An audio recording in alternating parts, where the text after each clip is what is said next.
आत्मनिर्भर भारत के प्रतीक इस भवन के निर्माण में भारत के हर भाग ने अपनी भागीदारी निभाई है। कहीं महाराष्ट्र की सागौन की लकड़ी सजी है, उन्हीं से दोनों सदन में अशोक चक्र भी बना है। कहीं राजस्थान का शानदार स्टोन वर्क, कहीं उत्तर प्रदेश की कालीन बिछी है, कहीं त्रिपुरा की बैम्बू वुड फ्लोरिंग, वहीं सफेद मार्बल गुजरात से आया है। एक भारत श्रेष्ठ भारत की भावना से प्रेरित सभी वर्गों प्रांतों ने मिलकर बनाया है ये भवन। ये भवन इको फ्रेंडली होने के साथ साथ भूकंप रोधक भी है। 1700 से अधिक दरवाजे खिड़कियां हैं। 3.5 किलोमीटर लंबे बिल्डिंग कॉरिडोर्स हैं। ये भवन विकास और विरासत का अद्भुत संगम है। एक तरफ यहां सुरक्षा और सुविधा के लिए स्मार्ट फीचर्स और स्मार्ट एक्सेस की व्यवस्था है, वहीं भारत की प्राचीन कलाओं का अद्भुत एकीकरण भी है। तो नया भवन आत्मनिर्भर भारत के निर्माण का गवाह बनेगा। पुराने संसद भवन में देश की आवश्यकताओं की पूर्ति के लिए काम हुआ, तो नए भवन में 21वीं सदी के भारत की आकांक्षाएं पूरी की जाएगी। नए भारत के आत्मविश्वास को बढ़ाता, विकसित भारत के संकल्प को गति देता, ये है हम भारतीयों का संसद भवन।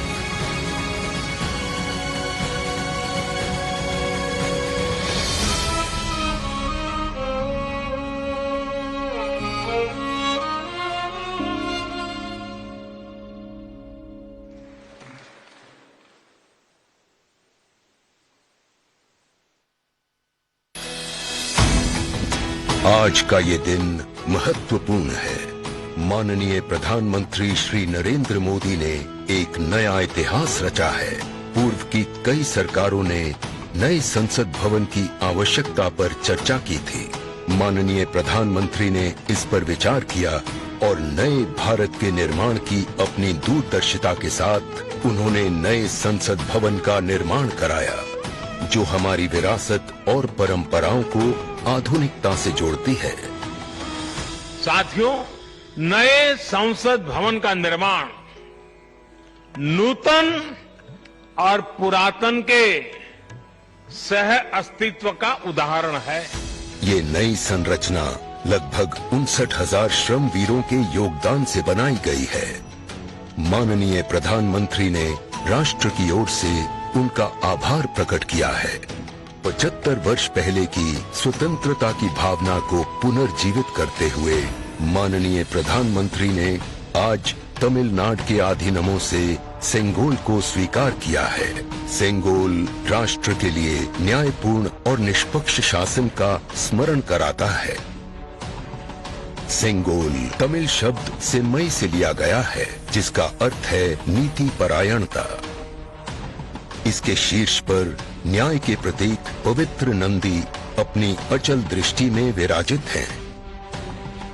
ये वही सेंगोल है जिसे श्री जवाहरलाल नेहरू ने 14 अगस्त 1947 की रात को थिरुवावडथुरई आदीनम से एक अनुष्ठान के माध्यम से स्वीकार किया था, जिसका आयोजन भारतीय सभ्यता के अनुसार किया गया था।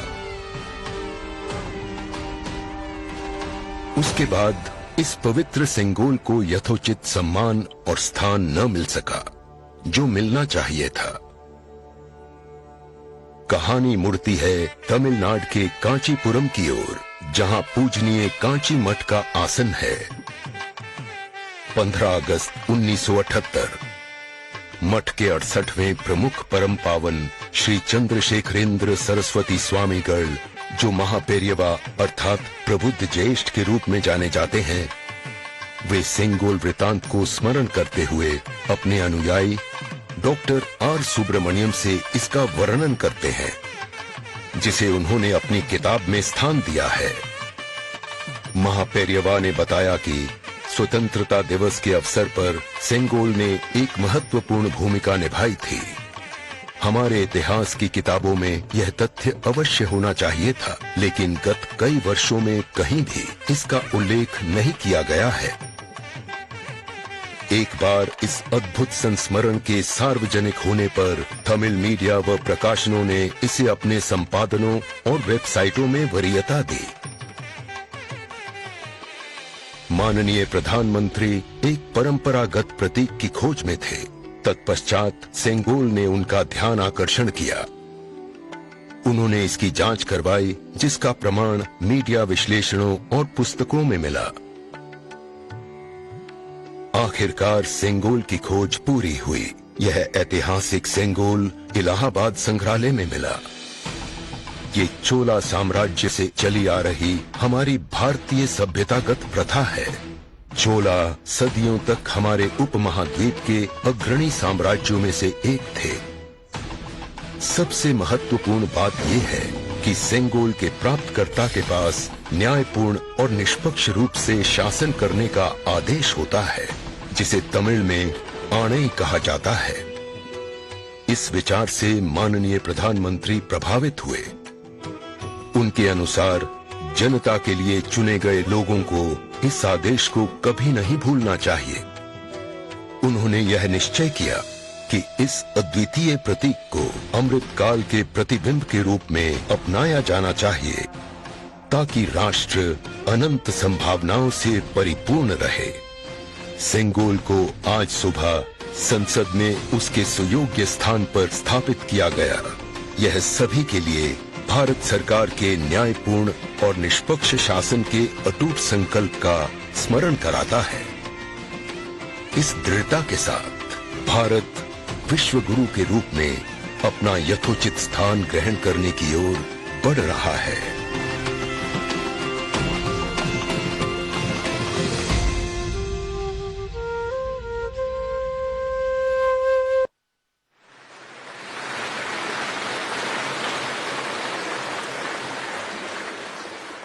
अब मैं भारत के माननीय उपराष्ट्रपति जी एवं माननीय सभापति राज्यसभा श्री जगदीप धनखड़ जी के शुभकामना संदेश पाठ के लिए आमंत्रित करना चाहता हूं माननीय उपसभापति राज्यसभा श्री हरिवंश जी को।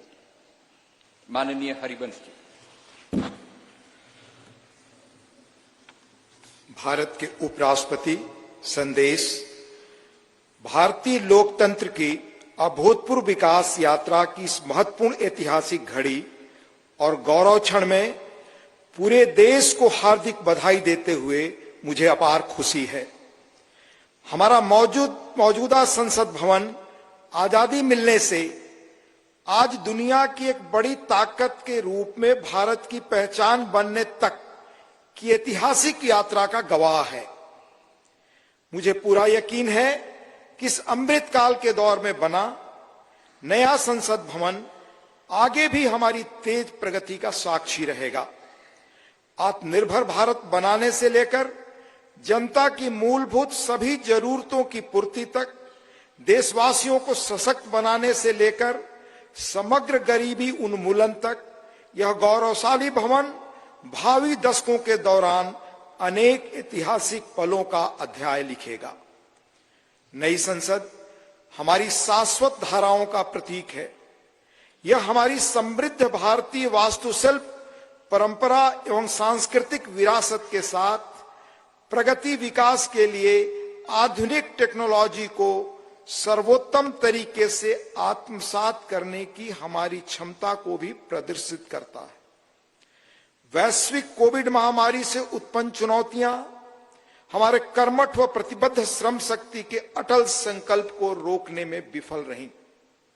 यह भव्य देशज नई संसद गुलामी की मानसिकता से मुक्ति के हमारे राष्ट्रीय संकल्प का भी प्रतीक है। मुझे बेहद खुशी है कि हमारी संसद का नया भवन भारतीय मूल्यों संस्कारों का प्रकाश स्तंभ है।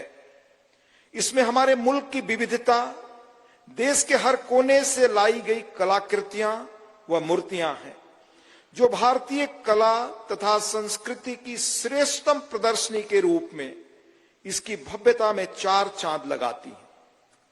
संसद को लोकतंत्र का मंदिर कहा जाता है।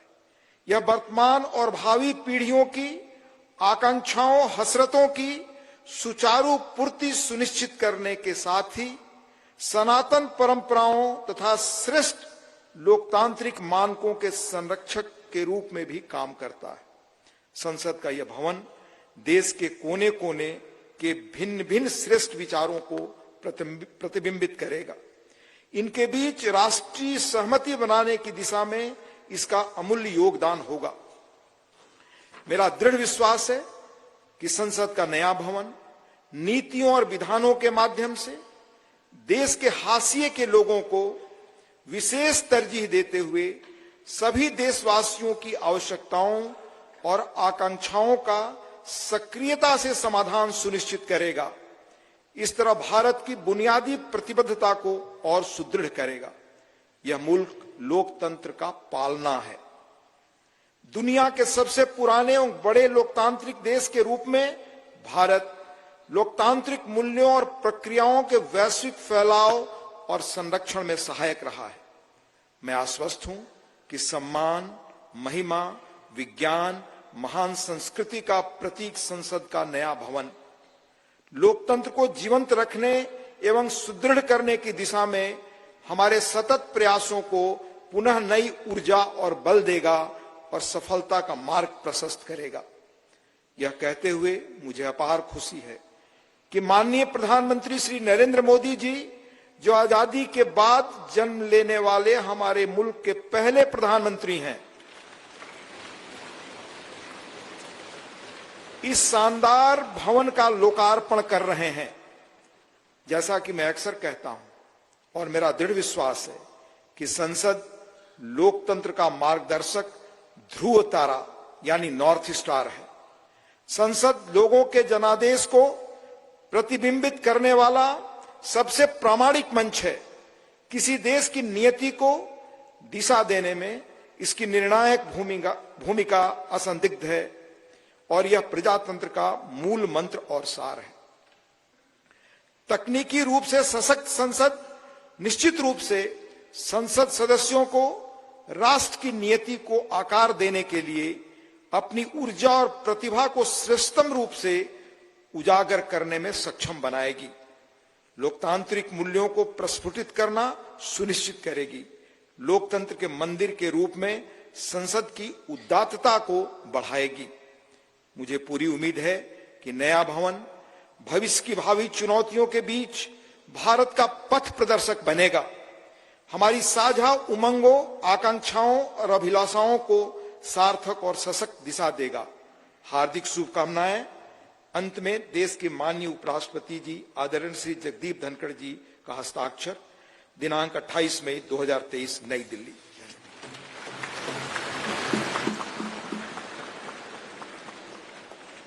शुभकामना संदेश हेतु माननीय उपराष्ट्रपति महोदय का आभार। आज के इस ऐतिहासिक समारोह को अपनी मंगल कामनाओं से अभिसिंचित करने हेतु भारत की माननीय राष्ट्रपति आदरणीय द्रौपदी मुर्मू जी का प्रेरणादायी संदेश प्राप्त हुआ है। मैं माननीय उपसभापति राज्यसभा श्री हरिवंश जी से अनुरोध करूंगा कि माननीय राष्ट्रपति महोदया के आशीर्वचन संदेश का पाठ करने की कृपा करें।